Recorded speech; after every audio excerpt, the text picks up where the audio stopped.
शुक्राचार्य जो राजा बलि के गुरु जी थे, वो सोच रहे भाई आज तक ऐसा ब्राह्मण हमने कभी देखा नहीं, जरा पता लगाऊं ये आया कहां से। आंख बंद किया जो शुक्राचार्य जी, समझ गए कौन है, नेत्र बंद किए तो वही वामन जी। ससंघ चक्रम सकरीर कुंडलम सपीत वस्त्रम सरसीरोहे क्षणम सहार वक्षस्थल कौस्तुभस्त्रियम नमामि विष्णु सिरसा चतुर्भुजम।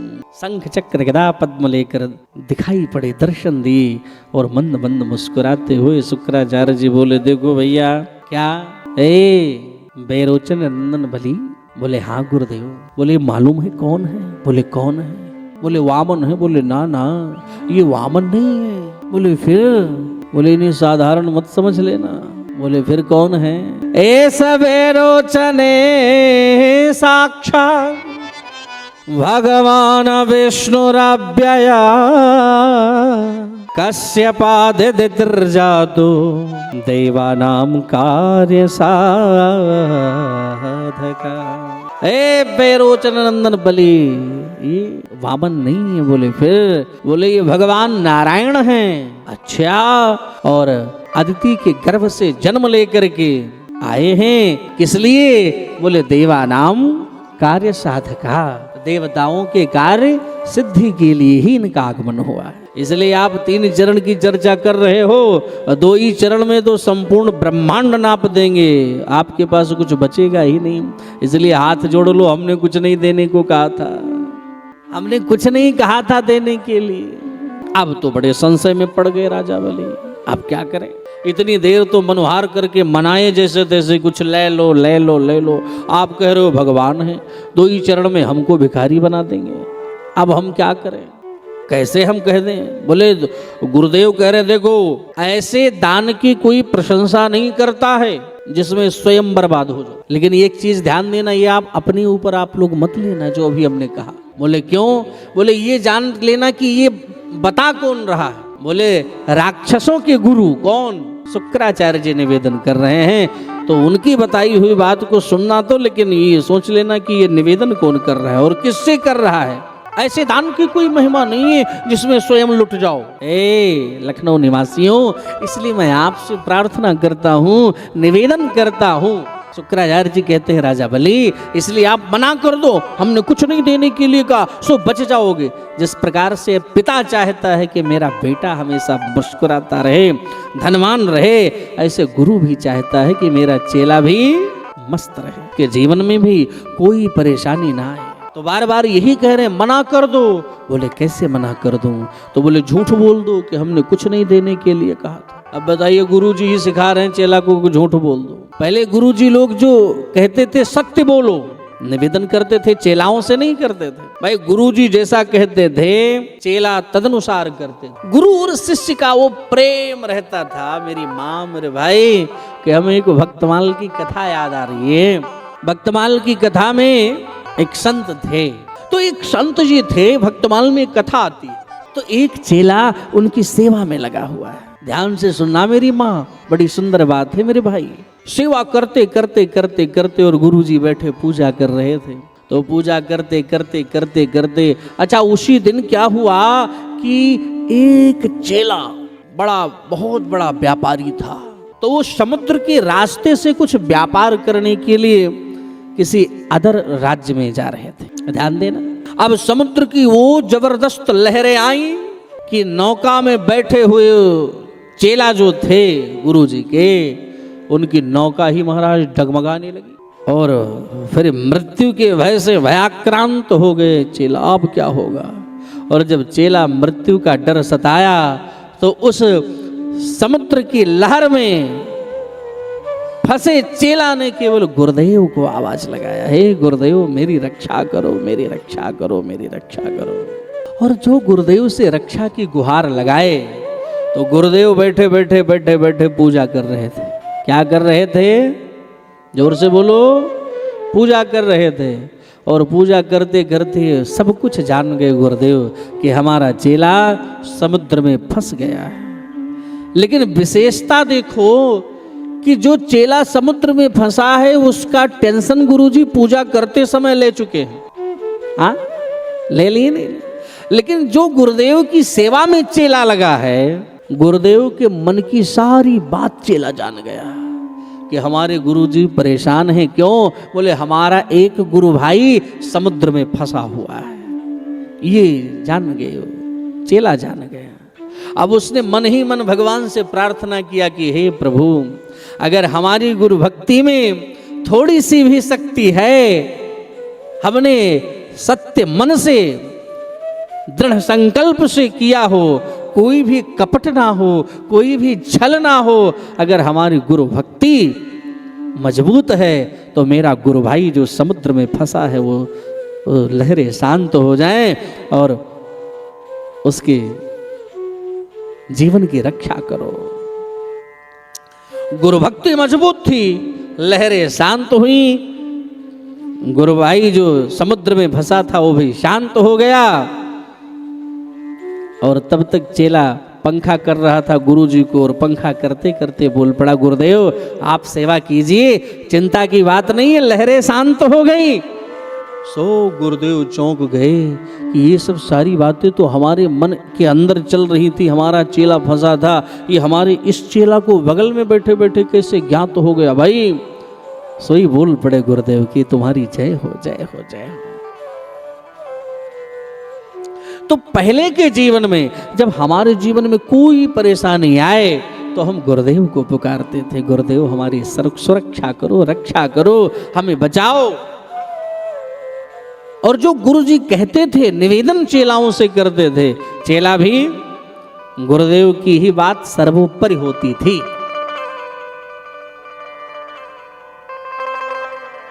लेकिन आज की परिस्थिति ऐसी हो गई कि अगर महाराज गुरुजी अगर चेला से कह दें कि देखो चेला ये काम करना ठीक नहीं है तुम्हारे लिए, ये अच्छी बात नहीं है, तो चेला उस काम को नहीं छोड़ेगा, चेला वो काम नहीं छोड़ेगा। बोले फिर क्या करेगा?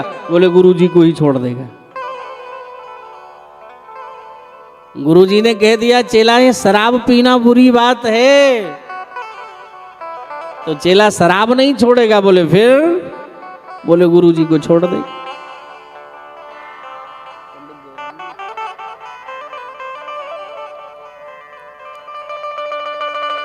अब ये परिस्थिति जब हो जाए तो फिर कल्याण चेला का कैसे होगा? अगर आप ये समझ लो कि हमने अपने गुरुजी का कुछ बिगाड़ दिया उनको मना करके, तो पैसे कमा लेना, धन इकट्ठा कर लेना, वैभव बना लेना, प्रतिष्ठा पा लेना, फॉलोअर बढ़ा लेना, ये सब साधारण है मेरे भाई बहन। ये सब आज है और कल नहीं भी है, लेकिन गुरुजी आज भी हैं और गुरुजी कल भी हैं। इसलिए हम आपसे निवेदन करेंगे क्या कि गुरुजी की बात अगर सर्वोपरि हो, हम गुरुजी के बताए अनुसार ही अपने जीवन की यात्रा को लेकर के चलें, तो जीवन में कभी भी असफल नहीं होंगे और उत्तरोत्तर हमारी वृद्धि ही होगी। ऐसा निवेदन हमारे संतों ने किया।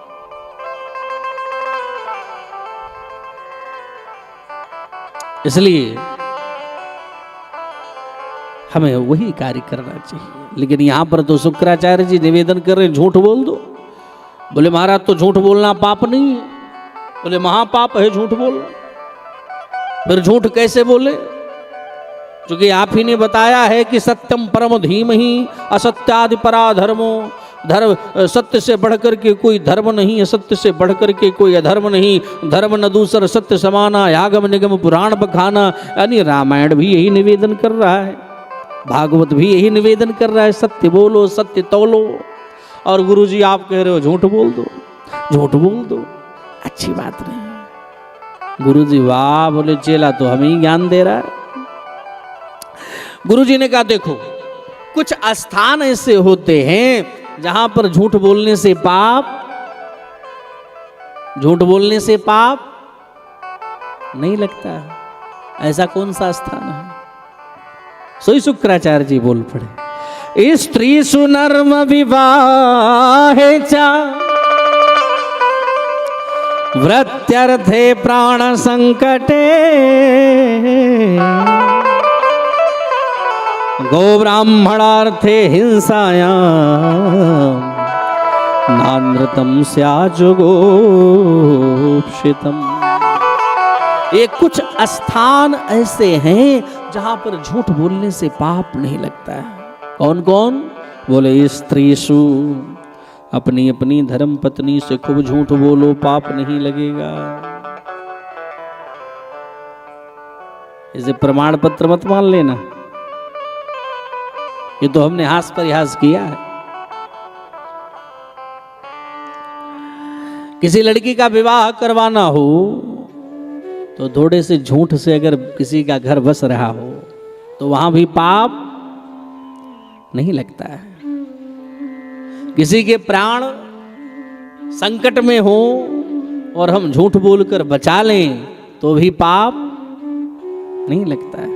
किसी गायक की कोई हत्या करने जा रहा हो और हम झूठ बोल करके बचा लें तो पाप नहीं लगता है। किसी ब्राह्मण को कोई मारने जा रहा हो, अपराध करने जा रहा हो, अगर हम झूठ बोलकर बचा लें तो भी पाप नहीं लगता है। किसी जीव की कोई हिंसा करने जा रहा हो, अगर हम झूठ बोलकर बचा लें तो पाप नहीं लगता है।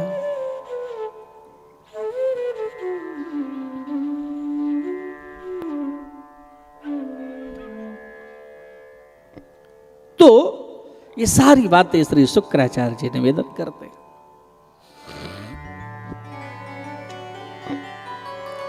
बड़े सुंदर सुंदर उपदेश दिए, लेकिन लास्ट में एक ही निवेदन किया। राजा बलि ने क्या कहा कि देखो सरकार, हम झूठ नहीं बोल पाएंगे। क्यों? बोले झूठ बोलना अपराध है, हमने सुना है, हमें वो बातें याद है। और आजकल हम लोग भी कभी कभी झूठ बोलते हैं, तो वो बातें भी याद है महाराज दशरथ जी की। क्या?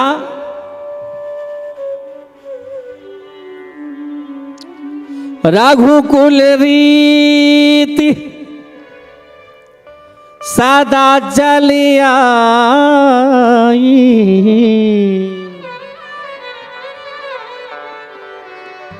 प्राण जाए पर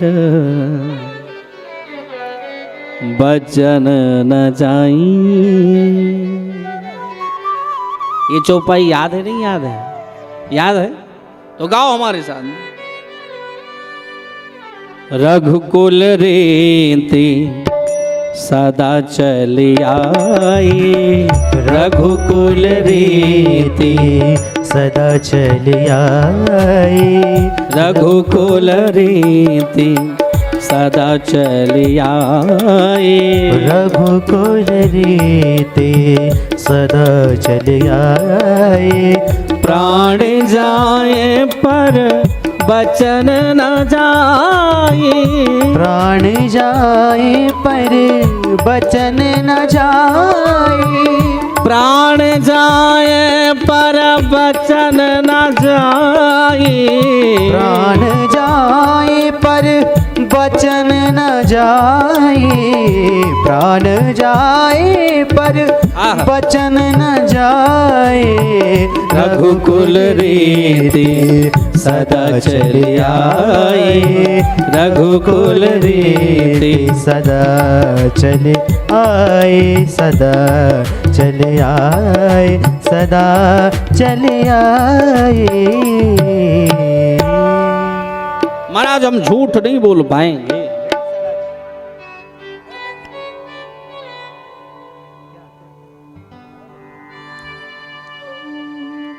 अब झूठ कैसे बोले महाराज? तो गुरुदेव भी नाराज हो गए कि हमारी बात नहीं मानता है। गुरुजी ने श्राप दे दिया, ए बलि जाओ, बहुत जल्दी तुम स्त्रीहीन हो जाओगे, लक्ष्मी तुमसे दूर हो जाएंगे। श्राप देकर चले गए। भगवान कहते हैं देखो भाई आपस में लड़ाई मत करो गुरु चेला, अरे हमें देना हो तो दो, और नहीं हम भी यहाँ से जाएं, यहाँ बैठने से क्या फायदा। अरे नहीं नहीं आप ठहर जाइए, ठहर जाइए।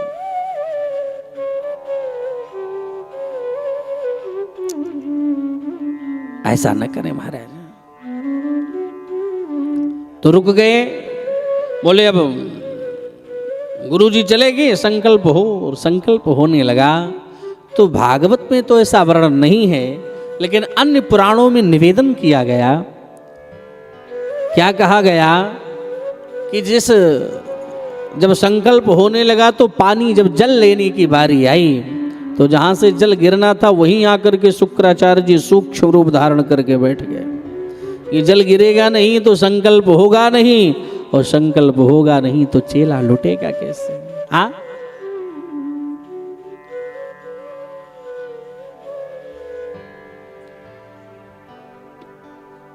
कैसे लुटेगा चेला?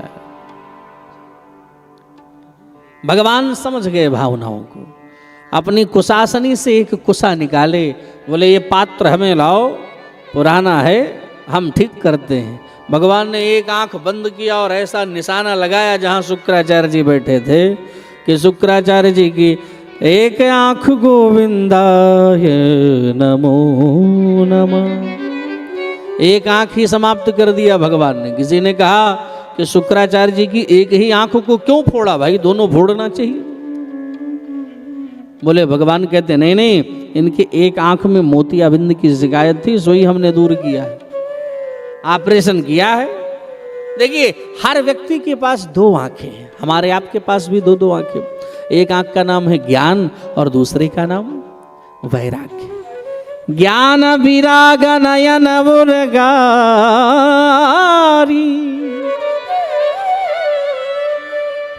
ये दो आंखें।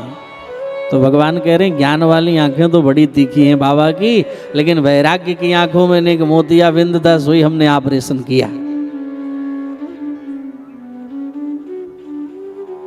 कितना सुंदर है।